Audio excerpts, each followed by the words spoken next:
listener production. Hey, Chris Beery here with The Briefing. 73% of young people are turning to TikTok, YouTube and Instagram for mental health support. That's a key finding from a new report out today by youth mental health group Reach Out. They surveyed over 2,000 people aged 16 to 25 about how they use social media to find mental health advice and information. But with studies finding as little as 2% of medical information on TikTok alone is accurate, does this raise cause for concern? And how does it all intersect with the social media bans on the horizon for Aussie kids and teenagers? Joining me now to unpack it all is one of Reach Out's youth advocates who made submissions to the report and is in Canberra right now as part of its launch. Sinner, thank you so much for joining us on The Briefing. First up, when young people go to social media for mental health support, what is it exactly that they're usually looking for? Well, a lot of young people, including myself, use social media to actually get an idea of what's going on. For myself, my journey into exploring my ADHD was prompted really by seeing other people's experiences on social media and hearing what they were going through, which prompted me to think about what I'm going through and realize that actually there's a reason behind everything. It prompted me to go book in a psychology session and meet with the psychologist and the psychiatrist and actually get the help that I needed to manage my ADHD. And when young people are accessing social media, it's usually a first interaction with a mental health support service. A lot of platforms prompt young people to use a mental health service off their search or what they search for. And a lot of young people just use social media to really understand what's going on and to become aware of what's going on with their mental health. And look, we know that disinformation and misinformation on socials is a problem, and especially in the medical space. We know in the report almost 2/3 of people surveyed reported seeing misleading or harmful content. How can people that are scrolling, like you said, TikTok and things like that, how can they be sure that the mental health advice or information they're receiving is legitimate? Yeah, well, as you said, around 63% of young people reported that they have experienced misinformation online. And if you look at that statistic another way, it's showing that young people are actually aware when they come across misinformation. And also the report touched on a large number of young people, I think over 50%, actually fact-check information online. So young people are indicating that they are aware of when they are coming across misinformation and they're actually actively taking steps to address that misinformation and do their own research. But what young people are asking for is for an investment into education on social media and the platforms and the digital space. Young people grow up as digital natives, and so just having a blanket ban on something such as social media doesn't necessarily address the harms that are available on the digital platforms or the wider internet. And by investing in education, we empower young people with the tools to actually understand what they're seeing and actually support them in navigating the digital space. And another thing that we've recently done a submission, Reach Out's youth advocates have done a submission based on this report and based on what young people are saying about social media and youth mental health. And one of our recommendations in the report is that young people have access to verified mental health information, whether that be through a platform such as Reach Out, which provides expert reviewed advice, and having that information on platforms and having a place for young people to access verified information on mental health will help address a lot of that misinformation, because young people are using social media in a sense of understanding what they're going through. Me personally, for example, I'll use Google to find out the theory behind what I'm going through, YouTube to have it explained to me, hopefully by a psychologist or psychiatrist, but TikTok and Instagram to really understand how that's actually playing out in my own life and for actually seeing how it's playing out in other people's lives and recognizing that within my own life as well. So we know that the report included respondents between the ages of 16 to 25. When you're talking about education, is that something you'd like to see come in a little bit earlier before people are reaching these ages? Is this something that you would like introduced in schools? Or is there some other idea? Look, I've had a lot of discussions about this with my peers, and we think that maybe having something involved in a curriculum would be a great idea. And that's me personally, my opinion, is that having young people brought up from an early age, whether that's primary school, because you look around us and you've got toddlers holding phones and iPads in their hands. So starting it at 16 is a bit too late. Starting it at maybe even kindergarten might be appropriate. But once again, that's my personal belief, is that the earlier we educate young people, it's not necessarily just a once-off workshop or education. It's about starting off young people with education at a young age, but building upon that foundation throughout their lives. Because as young people grow older, they get exposed to more platforms and more diverse platforms and more content. And the restrictions on their access to the internet become less and less.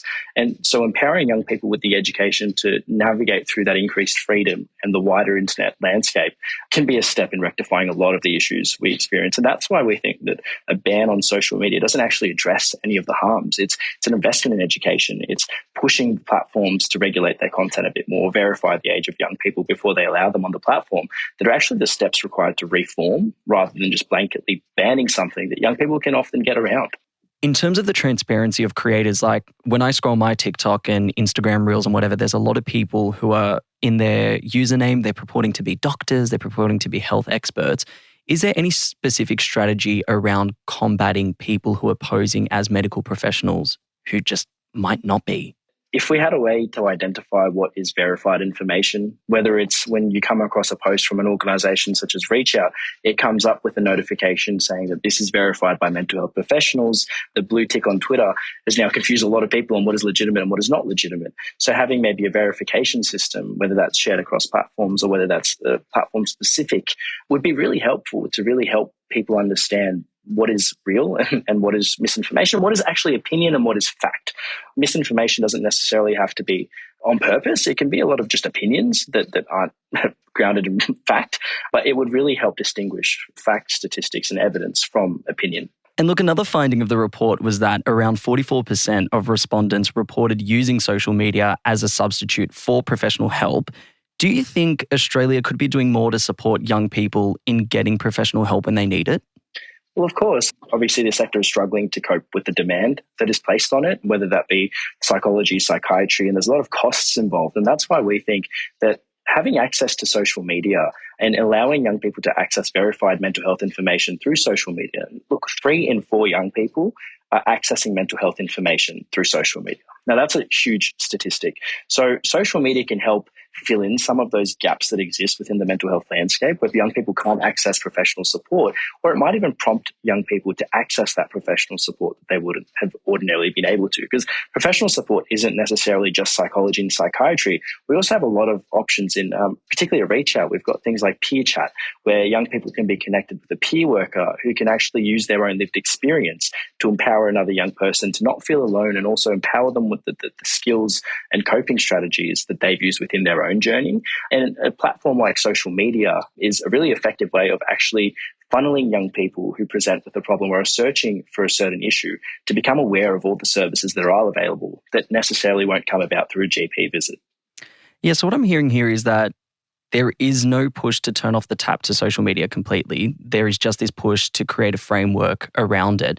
And something that stood out to me in the report was this idea of giving users control over their social media algorithms. Can you speak to that a little bit more? What we've heard a lot, and it's our own experience as well, is that you don't really know why you're being shown what you're shown, and you don't really have much control over it. Like, yes, you can reset your feed, you can reset, well, they say you can reset the algorithm, but you still don't know what's playing into what you're seeing. I know some platforms like YouTube have little keywords that come up at the top, which kind of shows the topics you're being shown or what you've recently searched are. But what young people are really talking about is having access to their algorithms can actually really help alleviate some of those negativities that are attached with social media. If a young person could perhaps see the content that they're recommended and perhaps remove the ones that they don't want to see, or the ones that are perhaps triggering some harmful thoughts and ideations, or even something that they generally just don't want to see, they can switch that off and leave in the stuff that they do want to see. And that's what we mean by having more access and control. First, having transparency over why you're seeing what you're seeing, and also the ability and the power to actually control what you're seeing. I'm liking that there's tools here that are empowering young people to kind of approach social media with a bit more caution. So I guess my question is, what would ReachOut like social media platforms to be doing specifically in this space? So the submission that the youth advocates have come up with together has a bunch of recommendations that we would like to see implemented. And we've touched on a few of them. One of them is that control and transparency over the algorithm. We'd like to see that be a big push. We'd like to see verified mental health information and visibly verified mental health information, whether that's from organizations such as ReachOut that have the experts to back their research and it comes from a well-researched opinions, and co-designing policies and platforms for young people with young people who can actually feed in what's going on to them, because young people are best placed to inform these policy discussions and also anything to do with platforms, because they're the users of these platforms. So to exclude them from these conversations, particularly when it comes to a ban on social media, it really just disadvantages the voice of young people in Australia who are very loudly saying that this will not achieve the intended result. And so what we would like to see, as I keep repeating, is that increased transparency, is increased control, and also access to verified information. And I guess lastly, if someone is struggling with their relationship with social media and constant scrolling, doom scrolling and the likes, what advice would you give them? The first thing that I would do is actually go onto your screen time settings or your display usage settings, whatever it's called on the device you use. Actually look at how you're using your phone, how long you're using your phone. And that's the best way to start. Because once you see that, you yourself will know what's an issue. For me, YouTube is a huge thing. I look at sometimes my screen time and I see hours on YouTube and I'm like, okay, that's a problem.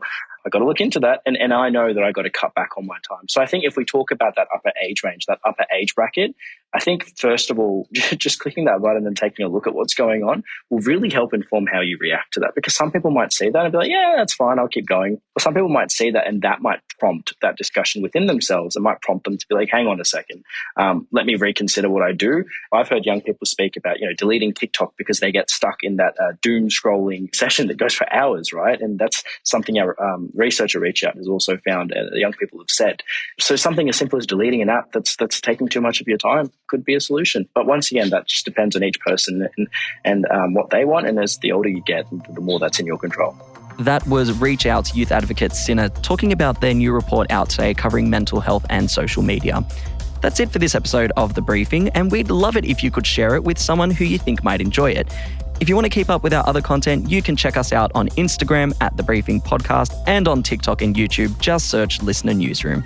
And we'll be back in your feed tomorrow at 6 a.m. for headlines with Sash. I'm Chris Biru. See you next time.